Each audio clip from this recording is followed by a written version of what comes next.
कोल India ने वित्तीय वर्ष 2024-25 में 773 मीट्रिक टन कोयले का उत्पादन किया है। किस तरह से कोल इंडिया काम करती है, कोयले का उत्पादन कैसे होता है, ये सारी जानकारी दे रहे हैं हमारे सहयोगी अनुवेश रथ।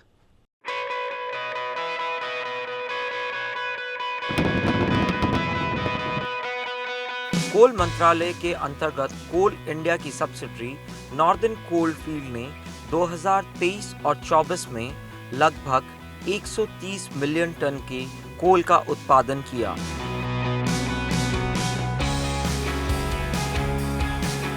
ये ड्रिलिंग मशीन है जिसके ऊपर मैं अभी चढ़ने जा रहा हूं और इसी के साथ साथ ये लगभग 15 से 20 फीट के नीचे गहराई में ये ड्रिल करती है। ड्रिल करने के बाद क्या करती है? ड्रिल करने के बाद इसके अंदर बारूद भरा जाता है और उसके बाद इस पे ब्लास्ट किया जाता है। ब्लास्ट करने के बाद जब ओवरबर्डन निकलता है, उसके नीचे निकलता है कोयला, जो आपके घरों तक बिजली पहुंचाने में मददगार साबित होता है। इस कोयलों को जब आपके पास बिजली के रूप में पहुंचाया जाता है तो इन जैसी कई मशीनें जो हैं उसके पीछे काम कर रही होती हैं। ये जो मशीन हमारे पास है ये ड्रिल करता है। मैडम, एक तो महिलाओं को यहाँ पे देख के काफ़ी खुशी हुई। आप लोग इस मशीन को कितने सालों से ऑपरेट कर रहे हैं? आप लोगों को इसकी टेक्निकल जानकारी, इसको किस तरीके से आपको सिखाया गया कि इस मशीन को कैसे काम करना है? अब हम लोग आते हैं मशीन के पास तो पहले मशीन को घूम के देखते हैं कि मशीन अच्छा है कि नहीं है, सब निरीक्षण करते हैं। इसके बाद हम लोग चलाते हैं। मशीन को मार्च करके पॉइंट में ले आते हैं। पॉइंट में ले आने के बाद हम लोग जैक लेवल करते हैं।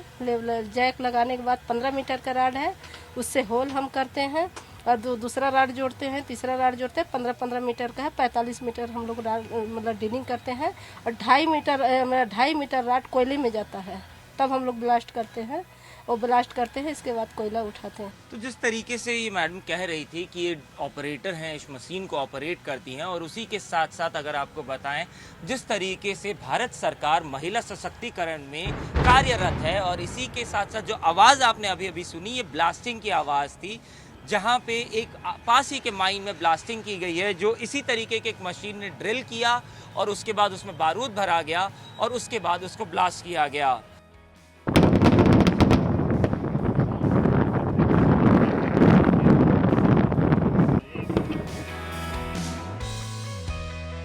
इसी के साथ साथ आप मेरे पीछे देख सकते हैं जिस पे बलराम लिखा हुआ है। BEML ने ये मशीन को असेंबल किया है।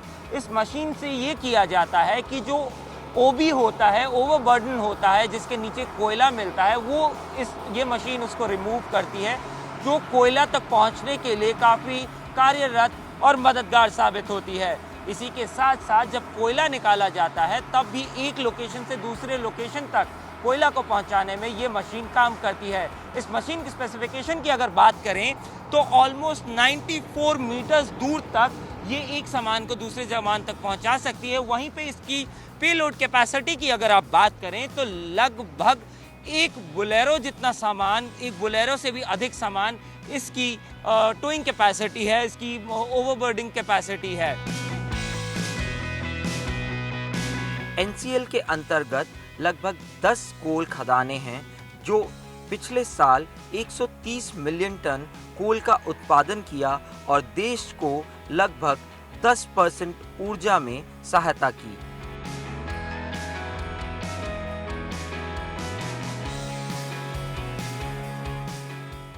इलेक्ट्रिसिटी जब आपके घर पे पहुंचती है, चाहे आपका लैपटॉप हो, मोबाइल हो या अन्य दूसरी चीज़ें, उसको रिचार्ज करते हैं, इलेक्ट्रिसिटी का इस्तेमाल करते हैं। इलेक्ट्रिसिटी के जनरेशन के लिए कोल का इस्तेमाल होता है। भारत में आज भी 70% इलेक्ट्रिसिटी कोयले से जनरेट की जाती है और इसी के साथ साथ जो सबसे बड़ा तबका है जो कोल जनरेशन या कोल माइनिंग करता है वो कोल इंडिया है।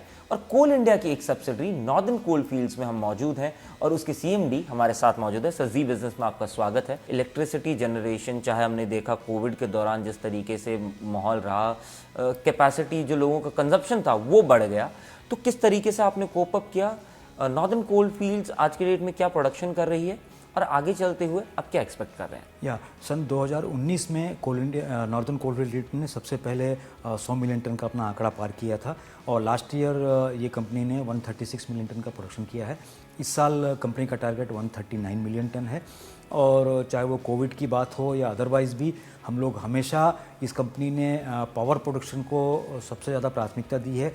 हमारा मैक्सिमम कोल जो है वो पावर सेक्टर को जाता है।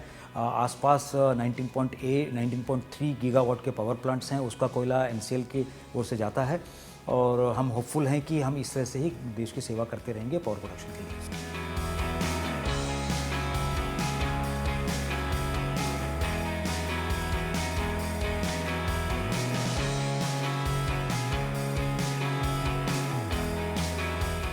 कोयला जब किसी पावर प्लांट में पहुंचाया जाता है तो उसका तरीका कैसे होता है? कोयला खदानों से खनन तो किया जाता है, लेकिन उसको ट्रांसफ़र कैसे किया जाता है? वो साइलोस के माध्यम से किया जा सकता है, जो आप हमारे पीछे देख सकते हैं। इसको फर्स्ट माइल कनेक्टिविटी का नाम दिया गया है। इसको प्रधानमंत्री नरेंद्र मोदी जी ने इनाग्रेशन भी किया था, इसका इनाग्रेशन किया था। इस सिस्टम के तहत धूल, मिट्टी और जो इम्प्योरिटी कोल में मिल जाती है उसके चांसेस कम हो जाते हैं और इसी के साथ साथ जो स्पीड होती है वो पूरा प्रोसेस की स्पीड भी बढ़ जाती है। फर्स्ट माइल कनेक्टिविटी आज के डेट में अगर आप बात करें तो कोल इंडिया के तहत बाकी तमाम जो सब्सिडरीज हैं उनकी वहाँ पे हर जगह ऑलमोस्ट मौजूद हैं और इसी के साथ साथ जो आपने 2019 के टाइम पे सुना होगा कि कोल की सप्लाई कम हो रही है, उसको भी कहीं ना कहीं दूर कर दिया है। और इसी के साथ ये अब एनटीपीसी थर्मल प्लांट या दूसरे थर्मल पावर प्लांट्स में जाएगा, जहां से इस कोयले को विद्युत में बदला जाएगा, जो आपके घर में पहुंचेगी, जिससे आप इस टीवी को देख रहे हैं या फिर उस मोबाइल को देख रहे हैं जिसमें इसको आपका माध्यम बना है। कैमरामैन विक्रम सिंह के साथ अनुवेश रथ, जी मीडिया नेटवर्क।